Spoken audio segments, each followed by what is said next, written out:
We want to turn back now to the race for the White House. Right now, several battleground states still up in the air. At this point, it is still anyone's race. Analysts have been largely focusing on Wisconsin, Michigan, and Pennsylvania.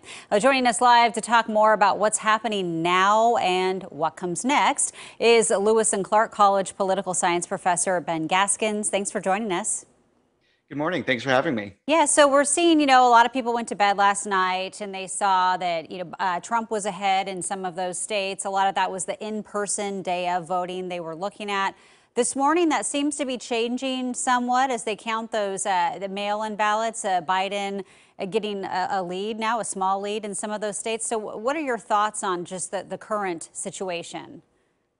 Well, that's right. This was what many observers called a red mirage. We're going into the end of election night. Trump would be up in these key states. And as the absentee and ballots were counted and mail-in ballots were counted, that lead would get eaten into and perhaps reversed. And so I think this is very consistent with most people's expectations for how this would go, given the just stark partisan divide between election day voting and early voting, mail-in voting, absentee balloting.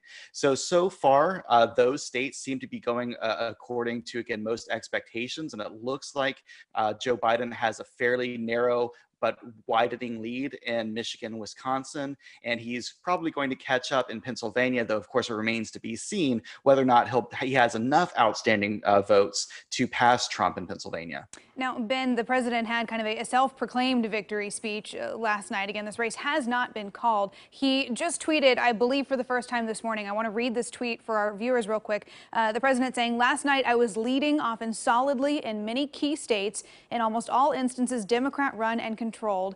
Then one by one they started to magically disappear as surprise ballot dumps were counted. Very strange, and the pollsters got it completely and historically wrong." Now, that was Trump's tweet just minutes ago. He mentioned last night that he would be taking a challenge to the courts if he were not the winner here. What are we going to see potentially after someone reaches 270? That may not be the end of this. Right. And President Trump has been telegraphing this for months, that he found the mail-in ballot process to be illegitimate and fraudulent, and that if he were up on election night, that he would effectively declare victory. And so it seems that he's really following through with that promise. And of course, the big question is, what is the next step? Is this just the president, venting on Twitter? Is this, just him expressing anger about the results and trying to muddy the waters in these states, again, that have either Democratic governors or Democratic secretaries of state? Or is there anything that he can actually do? And I fully expect for the administration, for the campaign, I should say, to follow up with some legal challenges to some of these ballots. But ultimately, it's unlikely that any of those succeed unless we get more information than what we have. Again, this is just how the process was always going to play out this year. And there's no indication that there is anything untoward or fraudulent with how these ballots are being counted. Right. I mean, a lot of these states have long taken several days to count all the ballots that came in before Election Day. Is there any leg to stand on when it comes to these lawsuits, or would there be any weight in them? We've already seen the courts pre-election rule against the Republicans in a lot of these cases. Right.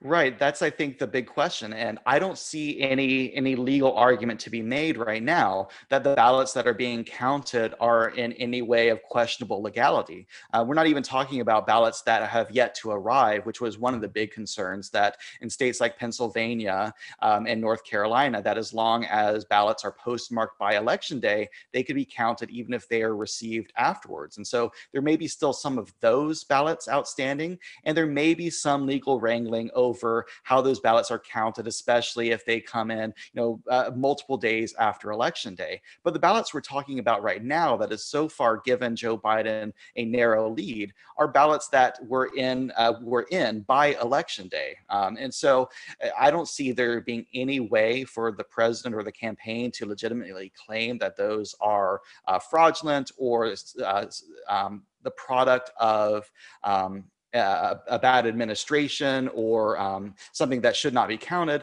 But again, we'll have to see what the courts say on this. But so far, I don't see there to be any reason why the ballots being counted right now, especially, would be in any doubt. Yeah, again, an important point to make there. These ballots have been collected, sorted, sitting, waiting, ready to be counted for quite some time. Surprise ballot dumps, as the president is characterizing them this morning, is simply just not true. Ben, we appreciate your insight this morning. We do want to talk a little bit, too, about polls. There's some talk this morning about the polls not being quite right yet again. We're going to check back in with you coming up in our next hour for more on that. Thanks so much for joining us. Thank you.